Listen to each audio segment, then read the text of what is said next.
تو چیلنجوں کا میں مقابلہ کرنے کی حامی برتا ہوں کہ جی ٹھیک ہے مجھے ایکسپٹ ہے، پھر سامنے سے جواب نہیں آتا۔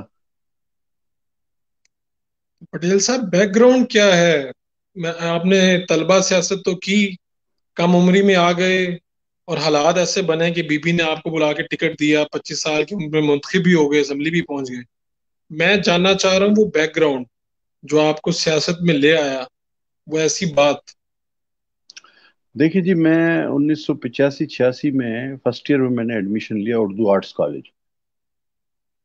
تو ایک بیداری، ایک شعور جس کو آپ کہتے ہیں، وہ شروع سے تھا، اللہ کا شکر ہے، اور آج تک ہے۔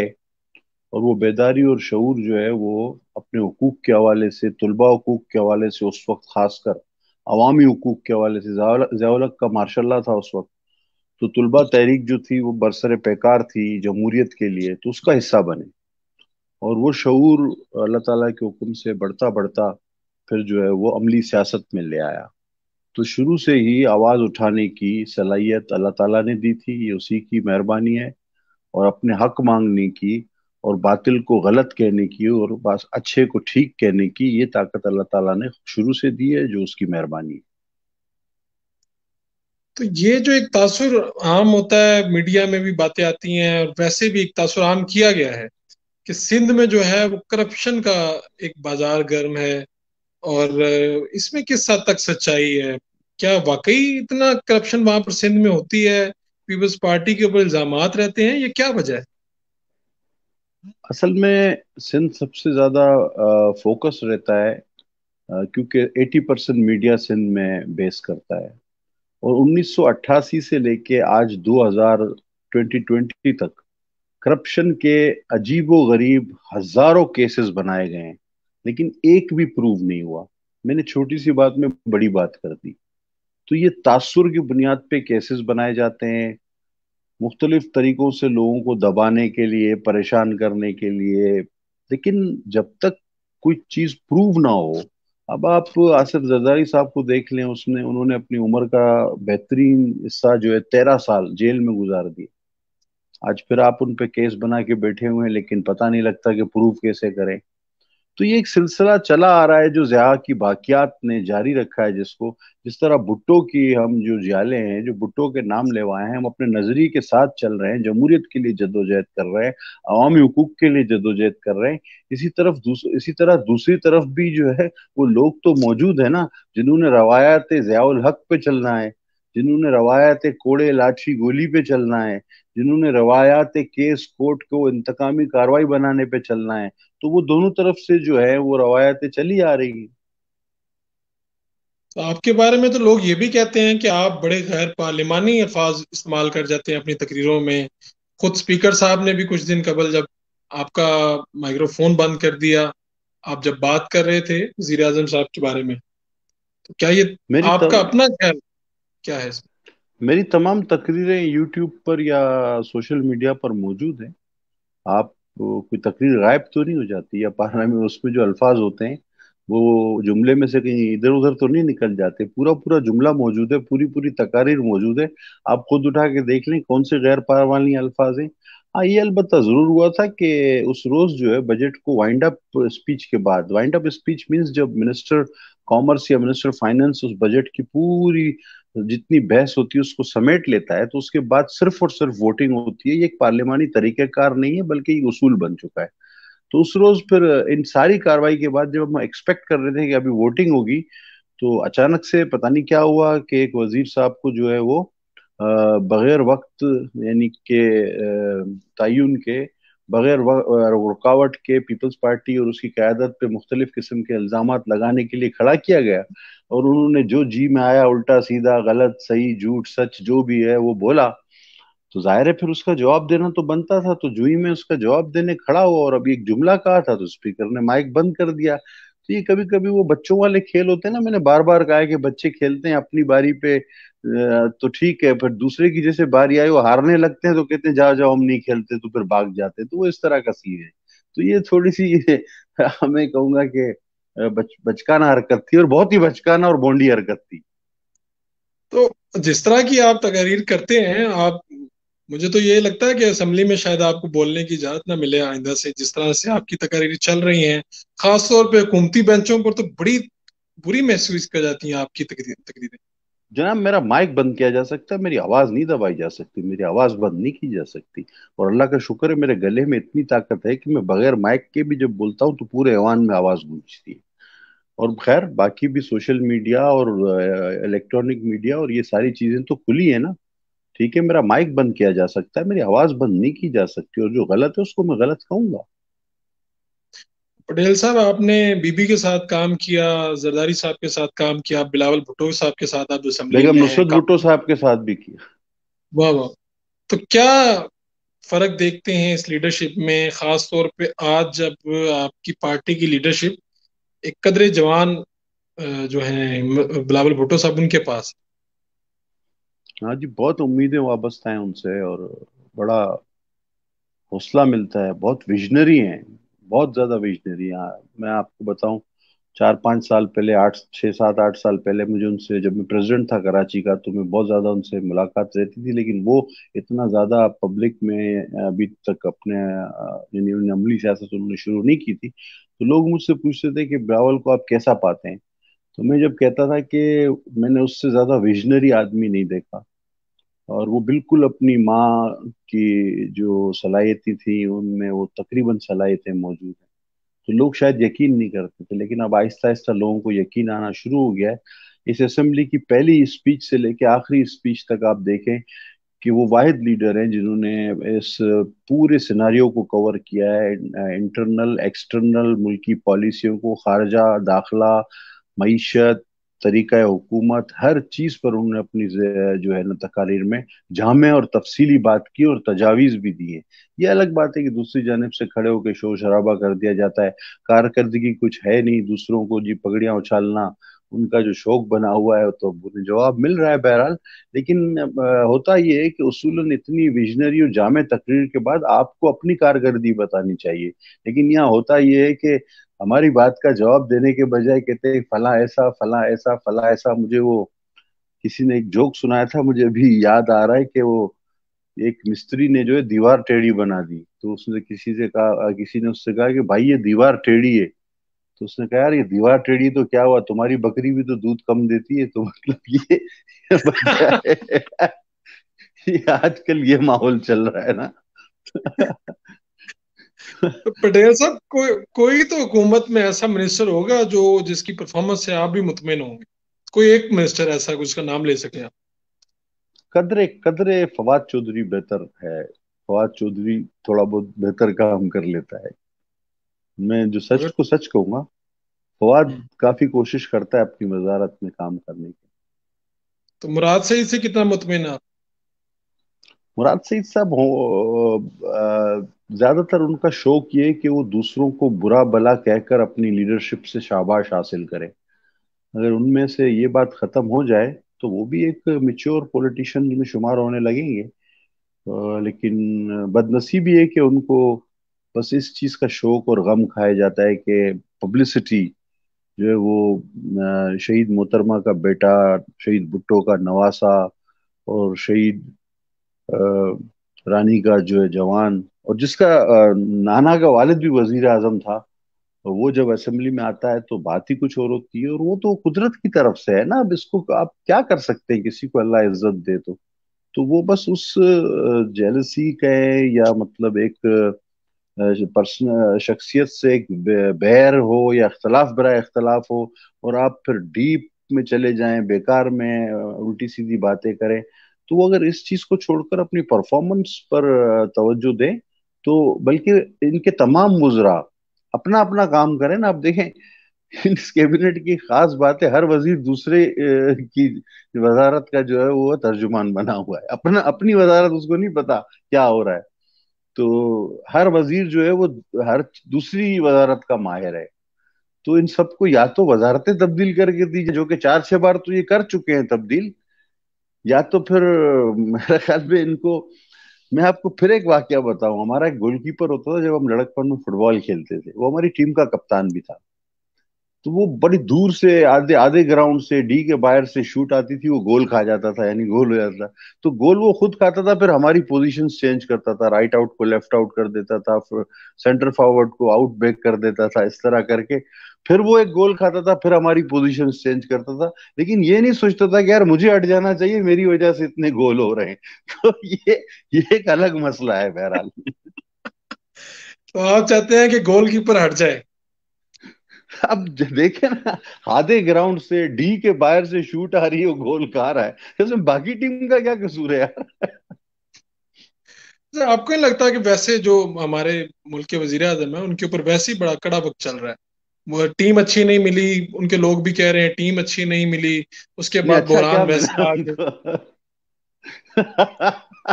چلے کوئی ایک چیز آپ بتا دیں. یار خدا کو مانو بھائی، وہ کنٹینر پہ کھڑے ہو کے کہتے تھے کہ میرے یہ رائٹ والا جو ہے اکنامکس کا ماہر ہے، اس سے لیفٹ والا سائنس اینڈ ٹیکنالوجی کا ہے، تیسرا کامرس والا ہے، پھر یہ اس طرف جو ہے یہ پتہ نہیں آسمان سے توڑے تالے تالے توڑنے کا ماہر ہے، یہ دواؤں کا ماہر ہے، یہ خارجہ کا ماہر ہے. اب وہ ساروں کے ہاتھ پیر پھول گئے. یہ تو وہ جماعت تھی جنہوں نے 5 سال پہلے کیبنٹ بنائی ہوئی تھی، اور ان کو فگرز بھی پتا تھے. آپ نے دیکھا ہوگا $1 بڑھتا ہے تو پتہ نہیں کتنا قرضہ. ان کے ہاتھ میں کنٹینر پہ کیلکولیٹر بھی ہوتا تھا، ان کے ہاتھ میں سارے وزراء کی سیویاں بھی ہوتی تھی، کس کس میں کیا خوبی ہے، کیا صلاحیت ہے. اور میں یہ بھی بتا چلوں، سب سے اسٹیبل پاکستان ان کو ملا. جنہاں کو ٹوٹا ہوا ہندوستان ملا، جس کا ایک پاکستان اللہ کا شکر ہے ہمارا وطن تھا، وہ ایک نیا وطن تھا، انہوں نے اس کو کھڑا کیا. ذوالفقار علی بھٹو کو سکوت ڈھاکہ کے بعد والا پاکستان ملا. ہر حکومت کو ورثے میں کچھ نہ کچھ ملا.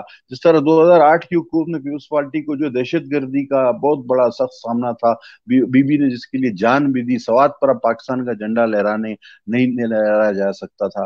اتنی بڑی جنگ دہشت گردی سے، 2 سیلاب آئے، میمو گیٹ اسکینڈل، عدلیہ کے ساتھ معاذ آرائی، تو ہر حکومت کو بڑے پرابلمز رہے. پھر بجلی کا پرابلم جو ہے اسٹے آرڈرز کا شکار ہو گیا ہمارے زمانے میں، جس کو نون لیگ نے کمپلیٹ کیا.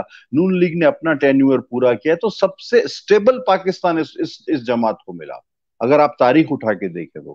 لیکن اس نے اس کا ستیہ ناش مار کے رکھ دیا، اور ایسا کر دیا کہ اب آگے والا اب سیاسی پارٹیاں، میں نے اس روز اسپیچ میں بھی کہا کہ اب سارے پہلے اپوزیشن ساری حکومت میں آنا چاہتی تھی، اب انہوں نے حال ایسا کر دیا کہ ہر اپوزیشن کی پارٹی حکومت میں جانے سے ڈر رہی ہے کہ اگر ان حالات میں حکومت مل گئی تو کیا کریں گے. تو یہ تو حال ہو گیا ہے. تو پٹیل صاحب میں یہ پوچھ رہا ہوں کہ اب یہ ساری صورتحال تو ہو گئی ہے، اب یہ جو کووڈ 19 ہے اس کی ہماری ایک منسٹر صاحبہ نے ترجمہ بھی کیا تھا، تو آپ بھی اس کا ترجمہ بتائیں نا ہمیں کہ کووڈ 19 کیا چیز؟ میرے بھائی وہ ترجمہ میں نہیں کر سکتا، میں کم پڑھا لکھا آدمی ہوں. میں نا حکومت کے پیلے اسکولوں میں پڑھا ہوں اپنے گلی محلے میں. لیکن اتنا جانتا ہوں کیونکہ یہ 2019 میں آیا تھا، اس لیے اس کو کووڈ 19 کہتے ہیں. اس کی کوئی 19 پوائنٹ نہیں ہے میرے بھائی، اس کے کوئی 19 پوائنٹ نہیں ہے. بہرحال میں زیادہ نہیں کہوں گا اس بارے میں. خواتین کی دل آزاری نہیں کرنی چاہیے، ان کو انکریج کرنا چاہیے، لیکن خواتین کو بھی چاہیے کہ بولنے سے پہلے تھوڑا سا.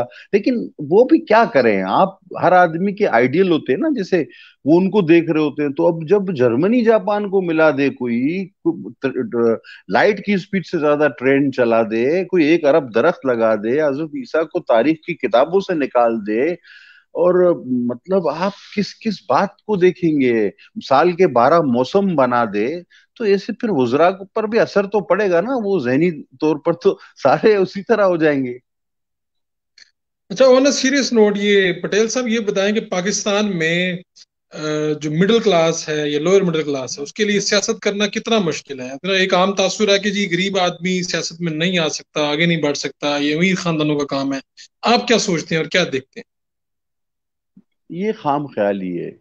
میں پیورلی ایک مڈل کلاس فیملی سے تعلق رکھتا تھا اور رکھتا ہوں. آج سے 20 سال پہلے بھی میں جس گھر میں رہتا تھا 3 کمروں کے فلیٹ میں، اسی میں رہتا ہوں. آپ جدوجہد کرتے ہیں، آپ سنسیئرلی پارٹی کے لیے کام کرتے ہیں، تو آپ آگے آ جاتے ہیں. وہ کنگز پارٹیاں ہوتی ہیں جو جو ابھی بھی ایک بنی ہوئی ہے، جو خاندانوں کے جو امراء جو ہیں ہر حکومت میں جو ہوتے ہیں، ان سب کو ایک جگہ جمع کر کے اس کو پارٹی کا نام دیا جاتا ہے. ہاں اس میں تو کوئی غریب یا مڈل کلاس قسم کا آدمی آگے نہیں آتا. لیکن جو جمہوری پارٹیاں ہوتی ہیں اس میں ہر وقت گنجائش موجود ہوتی ہے. میں آپ کو سینکڑوں نام گنا سکتا ہوں. سعید غنی دیکھیں، بالکل پیور مڈل کلاس آدمی، آج ہمارا کراچی کا پریزیڈنٹ بھی ہے، منسٹر بھی ہے، سینیٹر بھی رہا ہے. مطلب کرشنا کماری ہے، وہ ایک بیچاری تھر سے غریب لڑکی ہے، وہ سینیٹر ہے. تو آپ شیلا رضا ہے، وہ اسٹوڈنٹ پالیٹکس میں ہمارے ساتھ رہی شروع سے، آج وہ منسٹر ہے. تو ایسی لاتعداد مثالیں ہیں ہمارے پاس. وقت ختم ہو جائے گا اگر میں اس بات کو شروع کروں. ہمارے پاس تو تقریباً ایسی بہت ساری مثالیں موجود ہیں. تو یہ بتائیے کہ 25 سال تو تقریباً آپ کو ہو گئے یہ پارلیمانی سیاست میں بھی، حلقے میں جانا، جی جی. حلقے سے جیت ووٹ لینا کتنا مشکل ہے، عوام کی توقعات پر پورا اترنا، اور خود جب آپ کی وہاں پر بارہا حکومت رہی ہے وہاں پر. نہیں جی، توقعات دیکھیں آپ 100% تو فلفل نہیں کر سکتے، لیکن کوشش کرنی چاہیے کہ زیادہ سے زیادہ آپ مسئلے حل کر سکیں. پھر بڑھتی ہوئی آبادی، کراچی میں مائگریشن بہت ہوئی ہے. کراچی دیکھیں اب کروڑوں کا شہر بن گیا ہے، تو اس کے لیے پراپر پلاننگ بھی نہیں ہوئی. بلدیات کا شعبہ ہمیشہ سے دوسروں کے پاس رہا، انہوں نے پلاننگ نہیں کی. پانی سیوریج کا مسئلہ آج بھی کراچی میں جو بنیادی مسائل ہیں، اسٹریٹ لائٹ، یہ وہ، اس پر ہمیشہ جو ہے وہ بہرحال ہمارے اتحادی بھی رہے ہیں، ایم کیو ایم کا رہا ہے غلبہ. تو اس وجہ سے بھی مسائل زیادہ ہیں، لیکن 100% تو آپ کسی کو مطمئن نہیں کر سکتے. کوشش یہ ہونی چاہیے کہ زیادہ سے زیادہ کام آپ جتنا کر سکیں، باقی اللہ کے ہاتھ میں، وہ اللہ تعالیٰ عزت دینے والا ہے. کیا وجہ ہے کہ کراچی کے مسائل حل نہیں ہو سکے؟ پھر بھی ایم کیو ایم بھی، پیپلز پارٹی، پوری حکومت پیپلز پارٹی کے پاس بھی ہوتی ہے، شہر کے اوپر بے شک ایم کیو ایم ہو، اس مرتبہ پی ٹی آئی مرکز میں ہے، ایم این اے جتنے جیتے ہیں، پھر بھی کراچی کے مسائل تو جوں کے توں ہیں، ہم تو اسی طرح مسئلے اور واضح سنتے آ رہے ہیں. تو کراچی کے بلدیاتی مسائل جوں کے تو ہیں نا. باقی تو آپ دیکھیں کراچی میں 9 اوور ہیڈز تو ایک دن میں افتتاح ہوئے ہیں. آج کراچی کی شکل جو ہے اوور ہیڈز، برج، روڈوں کی بالکل چینج ہے. لیکن جو بلدیاتی مسائل ہیں چھوٹے چھوٹے، جو کونسلر، یو سی اور میئر شپ کے انڈر آتے ہیں، ڈی ایم سیز کے انڈر آتے ہیں، وہ ویسے کے ویسے ہیں، بلکہ اور بری حالات میں جا رہے ہیں. تو اس پر کبھی پیپلز پارٹی کا یعنی نہیں آیا دور اقتدار، یا یہ پیپلز پارٹی کے انڈر کبھی بھی نہیں آیا. تو اگر شہر سے پیپلز پارٹی جیت جائے تو شہر کے حالات بدل سکتے ہیں. بلدیات اگر بلدیات. پیپلز پارٹی، ہاں بلدیات، ہاں ویسے تو پیپلز پارٹی کے پاس پروونشل گورنمنٹ، نیشنل گورنمنٹ دونوں رہی ہے، لیکن یہ جتنے مسائل ہیں یہ بلدیات سے تعلق رکھتے ہیں. اگر بلدیات میں ایک یا دو بار، یہاں کم از کم جتنا مسئلہ ہے، 2 بار پیپلز پارٹی کو، یا کم از کم چلیں ایک بار فل ٹرم بلدیات کا مل جائے، تو انشاءاللہ ہم بڑے پر امید ہیں کہ یہ مسئلے حل ہو سکتے. پٹیل صاحب، ایک زمانے میں آپ کے بارے میں خبریں بھی چلی تھی کہ آپ ٹکٹوں پہ، سینٹ کے معاملات پہ کچھ ناراض ہو گئے تھے، آپ بھی، مرحوم مخدوم امین فہیم بھی. وہ کیا معاملہ تھا؟ ہاں وہ تھا، مجھے تھوڑا سا اختلاف ہو گیا تھا. اختلاف بھی تو کرنا چاہیے نا، یہ بھی آپ کا اندر ہے نا. جب آپ اپنے درمیان میں بھی اختلاف کو نہیں رکھیں گے تو باہر والے سے اختلاف پھر کیوں کرتے ہیں. لیکن وہ اختلاف وہ تھا میرا، اور اس کی وجہ سے پھر مجھے پنشمنٹ بھی ہوئی.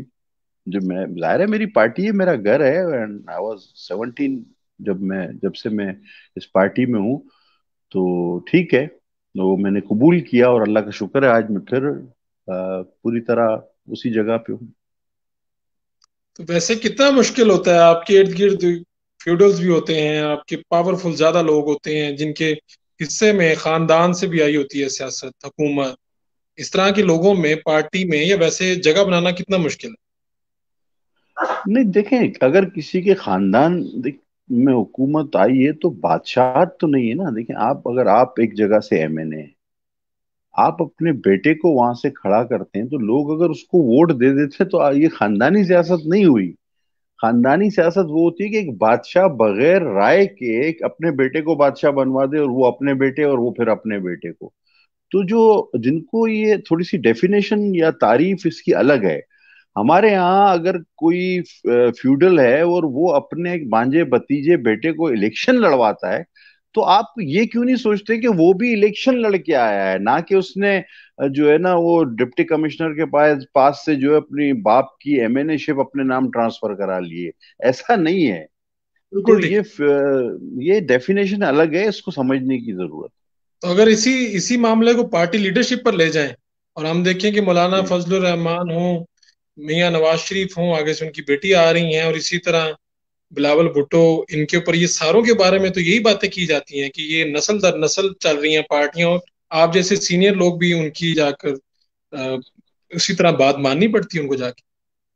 سر دیکھیں، پیپلز پارٹی 2008 میں جیتی تو پرائم منسٹر کون بنا؟ گیلانی، گیلانی صاحب۔ پھر تو وہ کون تھے؟ نہیں، میں تو پارٹی لیڈرشپ کی بات کر رہا ہوں، پارٹی کے اندر، نہیں، پارٹی میں پارٹی الیکشن لیڈر، ہوتے ہیں، ہاں تو دوبارہ بیٹے آ امیدوار جاتے اگر ہیں۔ کوئی ہے، امیدوار ہوں، اگر کوئی، دیکھیں ہمیں جو لیڈ کرے گا اور جو بہتر چلائے گا اور جس کے نام اور پالیسی کی وجہ سے ہمیں ووٹ ملے گا، تو ہمیں بھی تو وہی لیڈر چاہیے نا۔ اب آپ مجھے بنا دیں پوری پاکستان پیپلز پارٹی کا چیئرمین پاکستان کا، تو اور لوگوں کو کہیں قادر پٹیل جو ہے وہ چیئرمین ہے ہمارا، بلاول بھٹو کو پیچھے دھکیل دیں خدا نہ خواستہ، تو کسی نے ووٹ دینا ہے مجھے؟ یہ کون سی بات ہے یار، خدا کے واسطے! تو پٹیل صاحب آپ کے نام پہ ووٹ تو مل جائیں گے ہمیں۔ چلے اللہ کرے ایسے ہو، لیکن بلاول صاحب کی کیا بات ہے، وہ بہت ویژنری آدمی ہے اور بڑے ماشاءاللہ لائق آدمی حکومت پاکستان کو کیا ایک مشورہ دینا چاہیں گے فوری طور پہ جو انہیں کام کر لینا چاہیے؟ ہے۔ ان کو صرف خود پر پہ اور عوام پر رحم کر لینا چاہیے بس۔ چلے، وزیر اعظم عمران خان صاحب کے لیے ایک مشورہ دیں جو ان کے مسائل تاکہ کام ہو سکے۔ سر کرکٹ اور سیاست میں فرق ہوتا ہے، خدا کے واسطے حکومت کسی سیاسی آدمی کے حوالے کر دے۔ اور جاتے جاتے عوام کو کیا مشورہ دیں گے؟ عوام کو ایک مشورہ کیا دیں؟ شاباش آپ کے صبر کو۔ عبد القادر پٹیل صاحب، آپ کا بہت بہت شکریہ، آج کا آپ نے اپنا قیمتی وقت دیا ہمیں۔ آپ کا بہت شکریہ، اللہ آپ کی حفاظت کرے، آپ افزو امان میں رکھے اللہ آپ کو۔ نئے مہمان اور نئے موضوع کے ساتھ انشاءاللہ پھر حاضر ہوں گے۔ اپنے میزبان فاروق شہباز بڑائچ کو آج کے لائیو سیشن سے اجازت دیجیے، اللہ نگہبان۔